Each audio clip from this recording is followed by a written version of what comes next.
relationship with solo guitar goes back to the beginning. Like most people, when they first start playing an instrument, it's a very personal relationship and a very solo relationship. Before you begin playing with bands, you're just being creative on an instrument. And even at the beginning, when I was supposed to practice certain things like classical etudes or scales, I was often off on kind of my own tangents, just exploring and finding my creativity in the context of the instrument. I didn't know anything about jazz yet. To me, it was just playing. And I think that years later, that would be one of the things that led me to being a jazz musician. And ultimately, the spirit I was trying to get back in touch with when I did this record.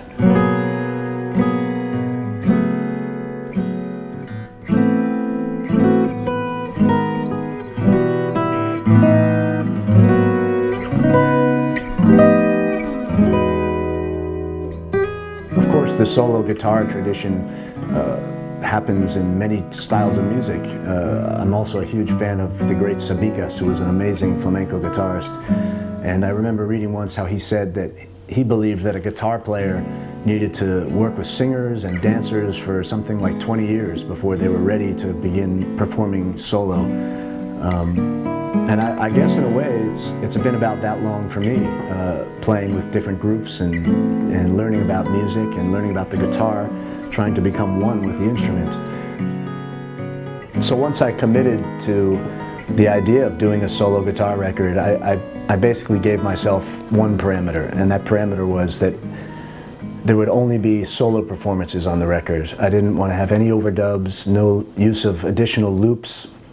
Everything was a truly solo performance, and that was something that ended up rewarding me, because I found some new techniques on the record that I hadn't kind of really fleshed out yet. And I think through making the record, it was a bit of a journey for me into what I could do on the guitar.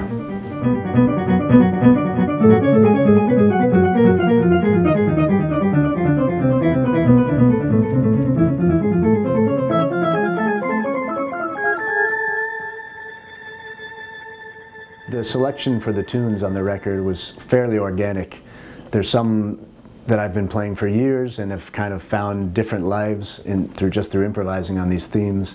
And there was a couple tunes that ended up being my favorites on the record, probably, that I set out with very specifically as part of this project to work on.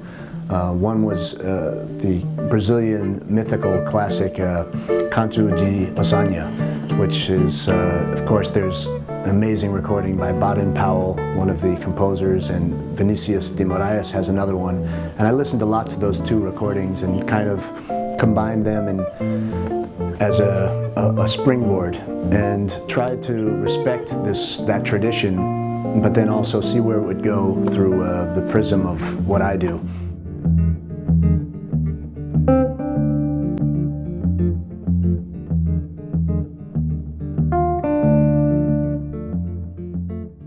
Another tune that I kind of wanted to tackle for this project specifically was a beautiful tune by Leonard Cohen called Hallelujah.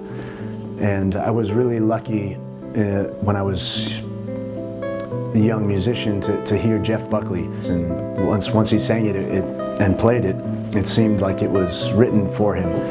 And I tried to respect, because he was also a great guitar player and had a real concept, so I tried to respect basically the way he played on the guitar and also the way he sang it, and to combine them both into one solo performance.